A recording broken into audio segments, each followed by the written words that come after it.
Popular ako, famous ako, bilyonaryo ako, trilyonaryo ako, sikat ako. You cannot say that in the face of Jesus pagdating ng Judgment Day. You know what? Walang pwedeng maging pamantayan ang Diyos maliban sa iyong desisyon habang nandito ka pa sa lupa. Good morning everyone. Join me as we explore hell. Yes, impyerno. Ano ba ang impyerno? Ginawa ba ng Panginoong Hesus ang impyerno para sa tao? No. Umpisahan na po natin.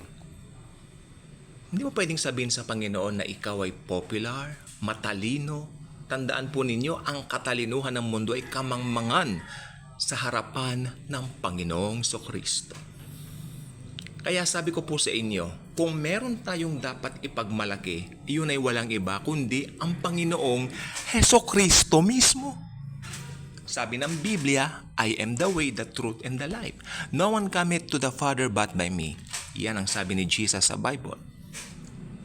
Paano mo maa-attain ang salvation? Gagawa ka ba ng mabuti? Magre-rehilyon ka?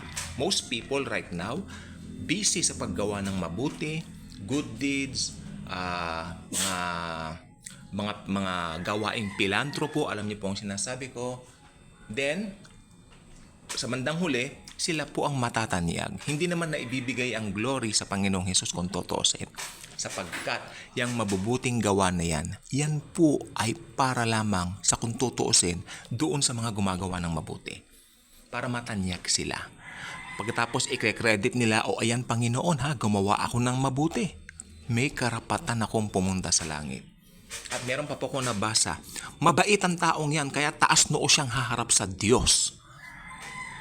No way, no way. Kasi, kung yung bait mo pala ang gagamitin mong pamantayan para makapasok ka ng glorya ng kalangitan, yan ay hindi kailanman magiging batayan. Ang tanging batayan para makapunta ng glorya ng kalangitan ng isang tao ay walang iba kundi ang ginawa ng Panginoong Hesukristo doon sa krus ng Kalbaryo. Ngayon, punta tayo sa main heart of the matter. Main heart of this vlog, impyerno. Pag naririnig po natin ang impyerno, agad pumapasok sa ating isipan agad yung Gehenna, yung sinusunog doon si Satanas. Ang masaklap nga, may mali tayong perception. May napanood akong pelikula. Nung bata pa po ako, may napanood akong pelikula.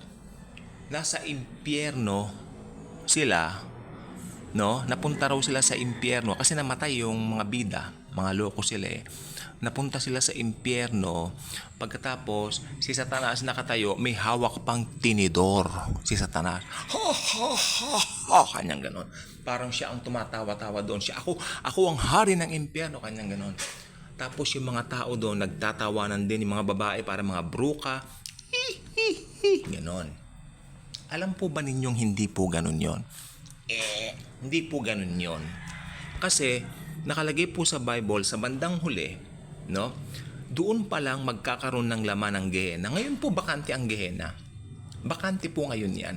Ang una pong maitatapon sa Gehenna ay ang bula, ang propeta at ang Antikristo. Later on, syempre, itatapon din doon si Satanas. Pero hindi po agad pupunta si Satanas doon kasi nakalagay po talaga sa Bible si Satanas po ikukulong po ng 1,000 taon doon sa pit. No? Pagkatapos bubuksan yon after 1,000 years ng paghahari ni Jesus, kasama po tayong mga believers doon po sa Jerusalem. Mangyayari pong lahat ng yan. At doon lang po mapupuno ang Gehenna. Paano? Kapag ka yung mga patay simula noong mga unang panahon hanggang sa kasalukuyan, hanggang sa panahon darating, yung lahat ng patay na hindi kumilala sa Panginoon, bubuhayin po muli. Magkakaroon po ng ganito physical na laman, no?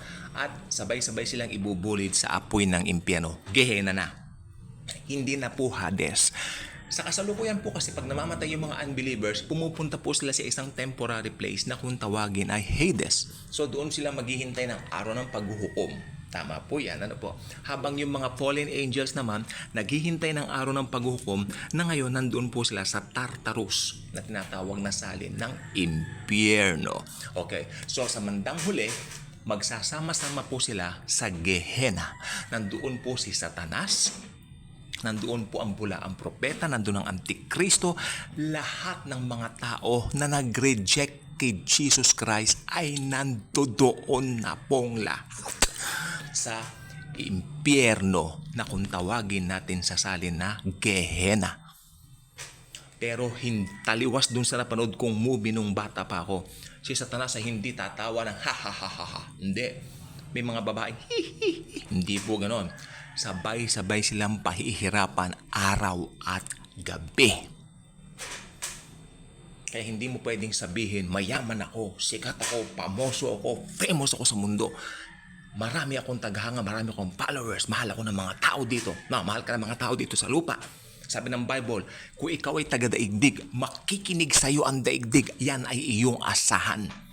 Kapag ka nangangaral ka ng salita ng Panginoong Hesus tulad nito, ito ang kanilang minamaliit, tinatanggihan, pinagtatawanan most of the time. Pero tandaan po ninyo, pag napunta na sila doon sa Gehenna, maisip man nila ito, huli na ang lahat para sa kanila. So salvation is now, and the good news is salvation is free. So while there is yet time, why don't you accept Jesus now? Right now. If you want to accept Him, let me lead you sa isang makabuluhang panalangin. Panginoong Hesukristo, Diyos ng mga Diyos, Hari ng mga Hari, God of Gods, I know that I am a sinner at walang mabuting nananahan sa akin because of my Adamic nature. Panginoong Jesus, iniimbitahan ko po kayo sa aking buhay. Kayo na po maghari sa akin. Be the Lord and the Savior of my life. From now on, be the driver and the pilot of my life. Make me the kind of person you wish me to be. God the Father, thank you for loving me, for sending your beloved Son, your only Son, to die on the cross for me. Thank you sa talata ng John 3:16 na nagpapakita ng iyong pag-ibig at pagmamahal sa buong sangsinukuban. Salamat po, Ama. Salamat, God the Father, sa iyong biyaya. Holy Spirit, maraming pong salamat sa pagtatatak mo sa akin ngayon ng seal of ownership. Ako ay iyo, God the Father. Ako ay iyo, God the Son. Ako ay iyo, God the Holy Spirit. Mula ngayon at magpasawalang hanggan. In Jesus' mighty name, I pray. Amen. At amen. Kung mula sa puso mo ang panalangin niya, I believe you got saved, you got born again. Start reading the Bible, share Jesus, share the love of Jesus, share the grace of Jesus sa ibang mga tao. Start a YouTube channel, gumawa ka ng channel mo, ipahayag mo ang gospel ng pag-ibig at biyaya ng mahal na Panginoong Hesukristo. Ang kaligtasan po ay libre. Ang kaligtasan po ay available 24/7. Pero ang sad news, ito ay hanggang ngayon lang church age. Pagkatapos ng church age, magra-rapture na po. Tama. Malungkot nito pag rapture na, huli na ang lahat. So, sabi ko, while there is yet time, receive the Lord now. At kung ikaw naman ay talagang dinala ng iyong puso kanina at nanalangin ka, gusto kitang batiin. Congratulations. Welcome to the family of God. Welcome to the family of the Lord Jesus Christ. Hindi sa mundong ito, kundi heavenly family doon sa langit. Ito po ay pamilya na magpasawalang walang hanggan. Kaya kung hindi ka pa nakasubscribe sa ating channel, I invite you to do so. Click the notification bell, share this video, share the wonderful love and grace of Jesus. And as always and forever, Jesus truly loves us all. Patuloy po nating ipahayag ang pag-ibig at pagmamahal ng mahal na Panginoong Hesukristo. Thank you po.